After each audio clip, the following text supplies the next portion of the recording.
What's going on, guys? It's Greg here, aka NYPrepper. It is Tuesday, November 21st, 2023, and I have an emergency alert to share with you guys. Right now, it is 1:40 p.m. Eastern Time here in the United States, and we have so much breaking news coming out from around the world. So, yesterday, late last night, the U.S. launched an airstrike on Iranian militants in Iraq. And shortly after, the Iranian militants responded with a missile strike on a U.S. base. So I want to update you guys on that. And there's currently a hostage release deal being worked out between Israel and Hamas. And Putin spoke earlier today at an emergency BRICS summit, which was about the situation in the Middle East and Gaza. And I want to update you on Ukraine. And also, North Korea launched a spy satellite overnight last night. There's ongoing NATO exercises in Finland. And the leader of NATO visited the Balkans today, including Serbia. All right, so I want to start with some of the major breaking news coming out of the Middle East. So, apparently, late last night, a U.S. AC-130 gunship carried out an airstrike on a vehicle in the proximity of the Al-Assad airbase in Iraq, killing several Iranian militants.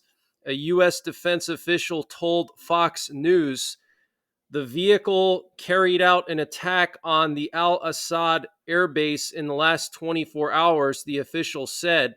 This airstrike was an immediate response to the attack that the vehicle carried out on the U.S. Al-Assad airbase, differing from the previous three U.S. airstrikes in Syria. Okay, so if you remember, the prior airstrikes were not an immediate response. Okay, they were more of a planned response targeting some infrastructure sites of the Iranian militants. They targeted some command and control nodes, some logistics nodes with jets, with fighter jets. Okay, but this time a gunship immediately destroyed an Iranian militant vehicle that was attacking U.S. forces at this base in Iraq. Okay, a gunship, an AC-130 gunship is, one of those planes that has the giant machine guns.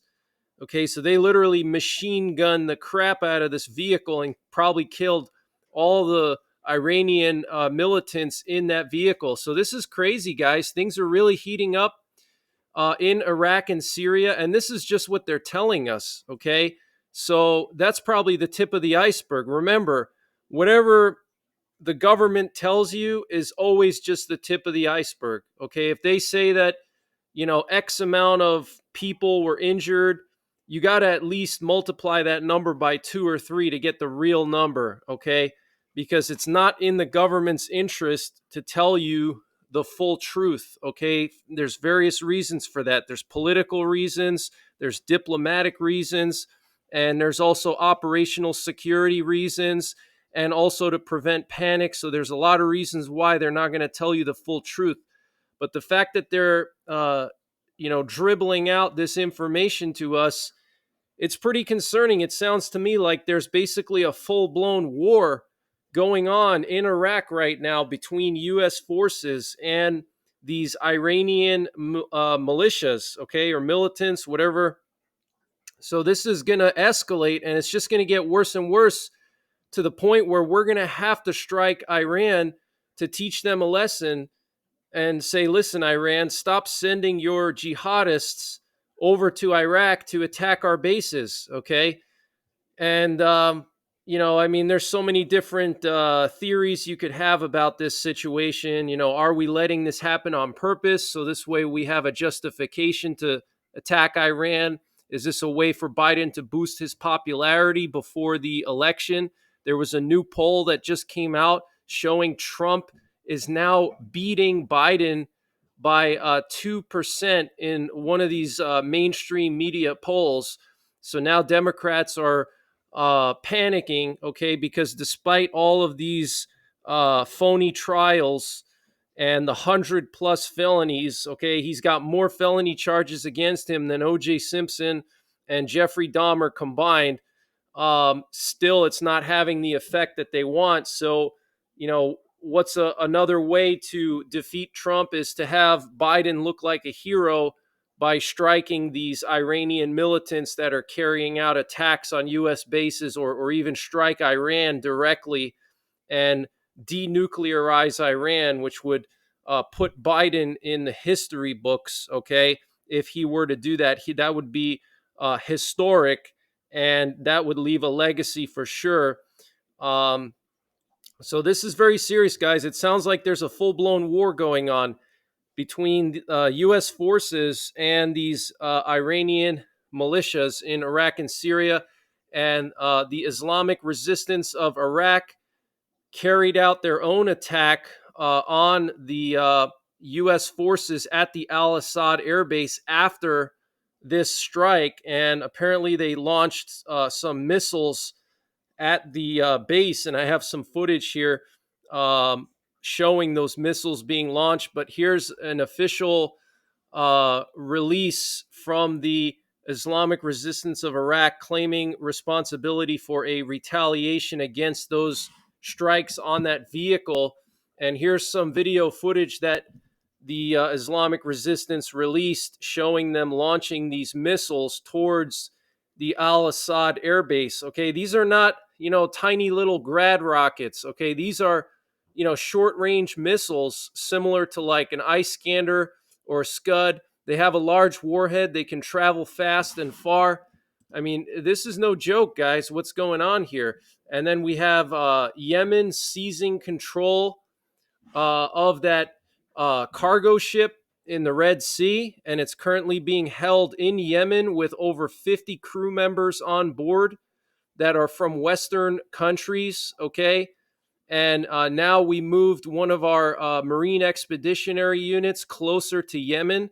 Are we going to try to take back those crew members by force with the Marines, 2,500 Marines and amphibious landing ships? Maybe. Is the U.S. and Israel now going to launch a massive strike on Yemen? It's possible. Okay. And if you want to take a screenshot and translate this, by all means, go ahead. But here's that video that the Islamic resistance released showing them launching those missiles, apparently a retaliation for the U.S. strike on that vehicle. Okay, these are serious missiles, guys. Look at this. This looks like a HIMARS almost. Okay, so it's almost like there's a full-blown war going on over there, and we're just not being told about it. And apparently the Israeli government is going to be holding a cabinet meeting this evening to discuss the potential hostage release deal with Hamas. And the Prime Minister of Israel, Benjamin Netanyahu, announced progress in negotiations to release the hostages and expressed hope to announce good news soon. And apparently 20,000 liters of fuel entered Gaza in the last 24 hours, along with 50 trucks of humanitarian equipment. This was confirmed by John Kirby, the spokesman for the U.S. National Security Council. He also said that there is a possibility that the Wagner Group of Russia will transfer military equipment to Lebanon's Hezbollah or to Iran. So that's very, very concerning. The Chinese President Xi Jinping said today that China is calling for an international conference to reach a quick solution to end the conflict in Gaza. Okay, and we do know that a bunch of Arab and Muslim countries sent their foreign ministers to China for this big conference to discuss a way to end the war in Gaza. And now today, the Chinese president is calling for an international conference to reach a quick solution to end the conflict. So this is very concerning. China is obviously not on the side of Israel or the U.S., and we know that China is building a base in Oman. They're building a naval base in Oman, okay, right next to the Persian Gulf. And they have 6 warships in Oman right now. Some of them are missile ships, okay, with guided missiles on them, all right? Iran's president called on the BRICS countries to recognize Israel as a terrorist state. And the president of South Africa called for the deployment of UN forces to Palestine. The South African parliament is currently approving the possibility of the closure of the Israeli embassy in South Africa. So that is very concerning. And the United States has extended the stay of the Gerald Ford carrier strike group in the Mediterranean Sea. And Jordan says that Israel has ordered the evacuation of the Jordanian field hospital in Gaza. We have Sputnik, the Russian news company, saying that U.S. troops have reportedly been dispatched to help secure Israel's highly sensitive nuclear facilities, including the top secret site at Dimona, which is where Israel's nuclear arsenal originated, okay? And sources speaking to an independent online Arabic language newspaper indicated that the U.S. told a Lebanese intelligence intermediary that American troops would not participate in field operations in the Gaza Strip under any circumstances, but rather be deployed to secure and protect 2 Israeli research reactors, the Negev Nuclear Research Center near the city of Dimona, and a second facility in the desert near the locality of Yavni in central Israel. The outlet alleges that up to 2,000 U.S. troops are on the ground inside Israel in total, among them military advisors, technicians, and a sprinkling of troops. The forces deployed to guard the Israeli nuclear facilities are meant to isolate and protect them from attacks by Hamas's prospective regional allies, with the contingent provided with the latest air defense technologies, according to the paper's sources. So this is pretty interesting, guys. 2,000 troops apparently in Israel, and that's coming from a Russian news source and an Arabian news source. So you got to take it with a grain of salt. But I wouldn't be surprised by that. So I want to read to you what Vladimir Putin said at the extraordinary BRICS summit. And he said that the situation in Gaza, the loss of life, and the suffering of children are a matter of deep concern. He said that the sight of children suffering in Gaza and operations without anesthesia evokes strong emotions. We must prevent the Palestinian-Israeli conflict from spreading further. While the UN resolution only calls for a humanitarian pause rather than a ceasefire, it represents progress. Generations of Palestinians have grown up in an environment marked by injustice towards their people. So this is crazy, guys. He's basically siding with the Palestinians. He's saying that Palestinians have grown up in an environment marked by injustice towards their people. Okay, but he doesn't mention all the terrorist attacks against Israel by Palestinian terrorist groups, okay? But he mentions injustice towards Palestinians. So this is like right in line with the Bible, guys. The Bible says that Russia and a lot of the Muslim countries in the Middle East and in North Africa are going to band together and attack Israel. They're going to break a peace treaty with Israel and launch a surprise attack in the middle of a peacetime, okay, when there's peace in the Middle East and there's a historic peace deal that Israel signs with all their enemies in the Middle East, Iran, whatever. They sign this peace treaty.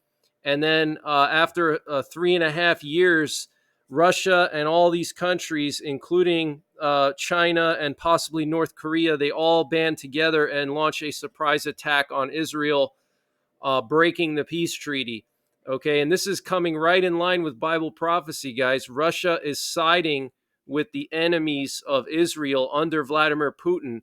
Am I saying that Russian people are anti-Israel? No, I'm saying Vladimir Putin and his government are anti-Israel. Okay, it's as clear as day. So if you're a Christian, you should not be supporting Vladimir Putin because he is anti-Israel.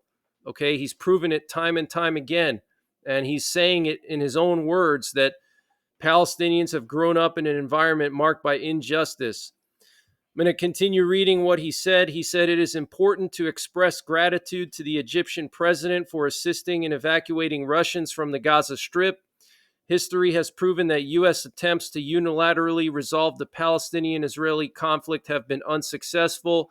Russia urges the world community to work together to end the Palestinian-Israeli conflict."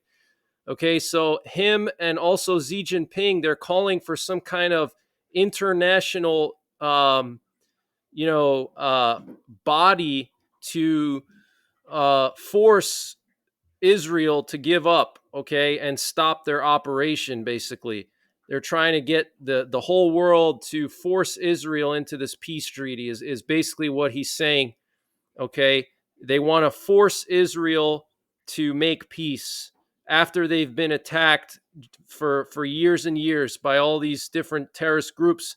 They want Israel to just suck it up and deal with it and force a peace treaty on them. Okay, which is not going to happen, especially not under Netanyahu, but we'll see. But, this looks like the beginnings of the potentially biblical peace treaty in the Middle East. And he said it is beneficial to continue the BRICS discussion on the situation in the Middle East, including in 2024, when Russia will assume the chairmanship. We have breaking news coming from British intelligence. They're confirming that Russia is stockpiling cruise missiles to attack Ukraine's energy infrastructure again this coming winter. And we have NATO and Finland currently doing exercises in the Gulf of Finland, which is in southern Finland.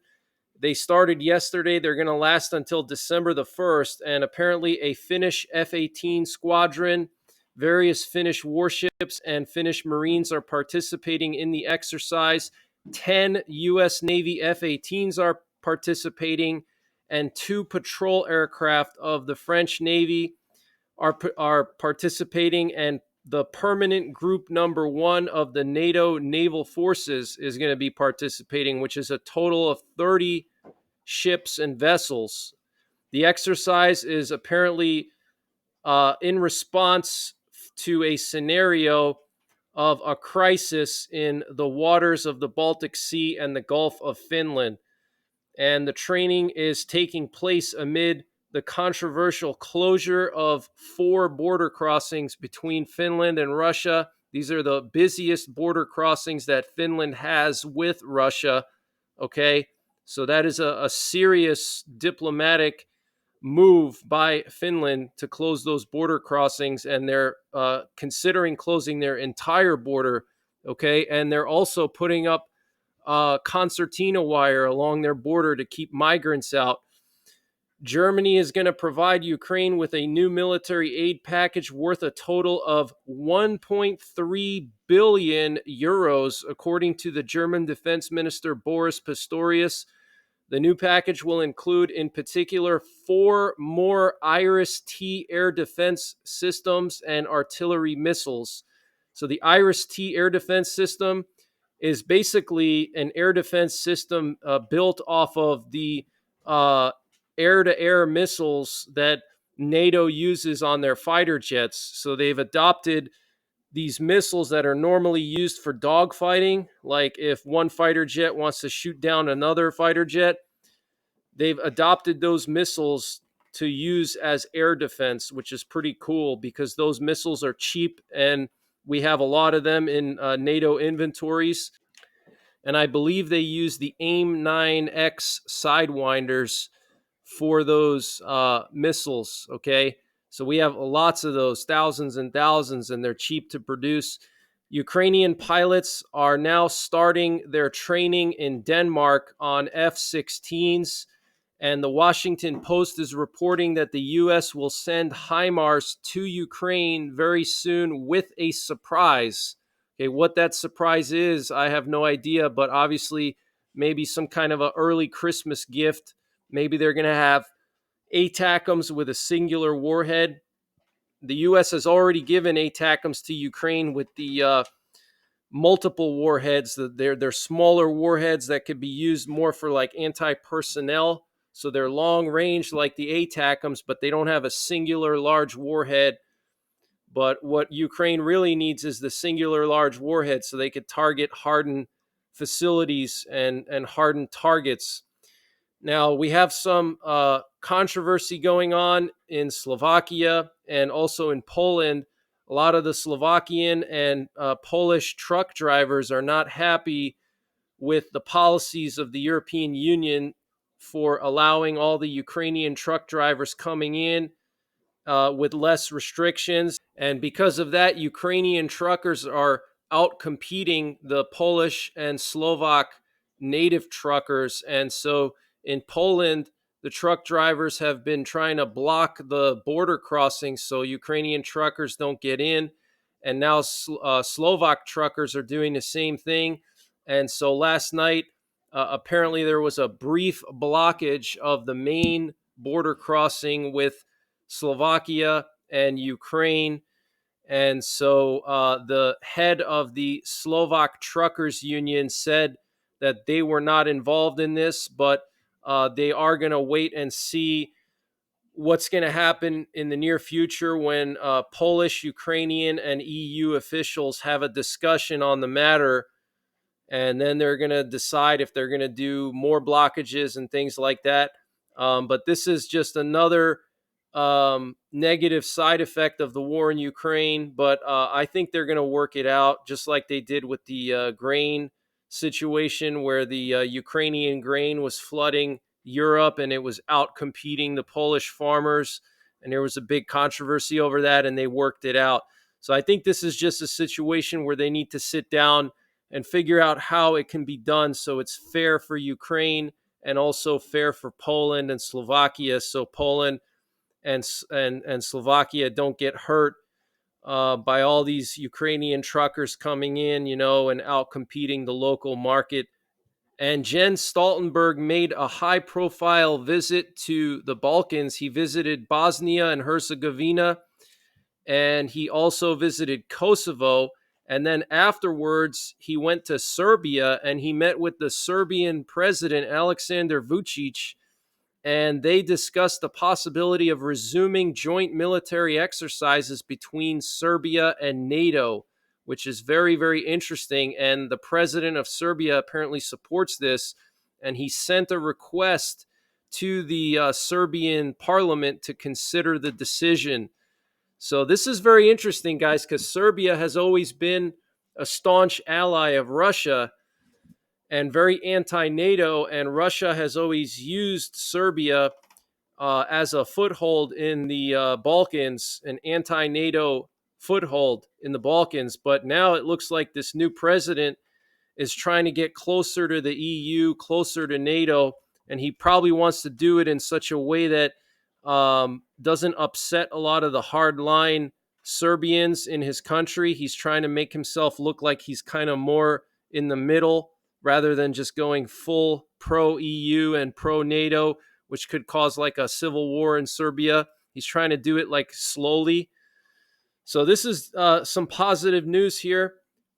We have a picture here posted by Japan showing the location from where North Korea launched their new spy satellite. You can see this red dot here.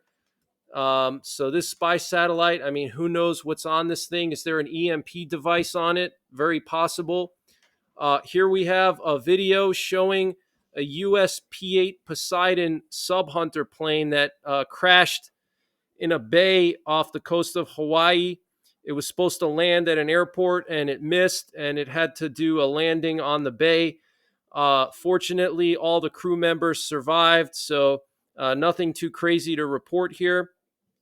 So good news that the crew survived, and it looks like the aircraft is intact. It doesn't look to be damaged too much, so looks like this aircraft will be recovered and probably won't take a whole lot of work to get it up and running again. And mud season in Ukraine is in full swing. I want to show you guys a video here coming from eastern Ukraine. Look at this truck. It's just completely stuck in the mud. Any of you guys out there that are into 4x4 and off-roading, Ukraine has some of the best mud bogging in the world. There's a lot of cool channels on YouTube coming out of Ukraine. These are Ukrainian off-road enthusiasts, and they do mud bogging in Ukraine, and it's insane. The mud conditions there are just very, very hardcore, to say the least. And so we'll have to wait and see how this winter is. It's looking like this winter is going to be warmer than usual. So this mud season could last through the whole winter, because if the ground doesn't really freeze solid, but it's like in a semi-frozen state, this mud is going to stay throughout the winter. So that would completely pause all operations from the Russian and Ukrainian side. So very interesting situation going on in the Middle East and in Eastern Europe, and also in Asia, with North Korea launching that supposed spy satellite, but it could have an EMP device on it. Okay, we do know that during the USSR, the Soviets had plans for launching satellites into orbit with EMPs on them. Okay, and all an EMP is literally a nuclear warhead that is detonated outside of Earth's atmosphere, like 200 miles into the atmosphere. Okay, and so all they have to do is literally take a nuclear warhead, which only weighs a few hundred pounds, strap it onto a satellite, and have that thing just orbit all the time. And then anytime they want, they can push a button and detonate that EMP, and they can black out an entire country, an entire continent. And we do know that the Soviets had plans for that, and most likely they probably did launch a bunch of satellites that could be still up in the air right now that Russia and Putin are still using. And I'm sure North Korea copied that idea, and they're trying to implement that now. And that could be like their, a trick up their sleeve, so to speak. If, let's say, South Korea and the U.S. try to launch a preemptive strike on North Korea, I mean, we know where their missile launch facilities are. We know where their nuclear weapons are. We would immediately wipe those out. But what they could do in retaliation is detonate those EMP satellites and black us out. Okay. So that's pretty much the latest information that I have, guys. I want to give a quick shout out to Lewis from Grand Supreme News. Check him out. He does breaking news coverage every single day. He's been shouting me out a lot lately. So check out Grand Supreme News, Lewis. He does a lot of breaking news. He works very hard. He puts out like a lot of videos every day. So check him out. And other than that, I'll be back this evening with another update. So stay tuned for that. Make sure you're subscribed. Hit the bell icon below so you get notified when I post these videos. And other than that, take care. God bless. And don't forget the 3 Ps: prepare, practice, and persevere.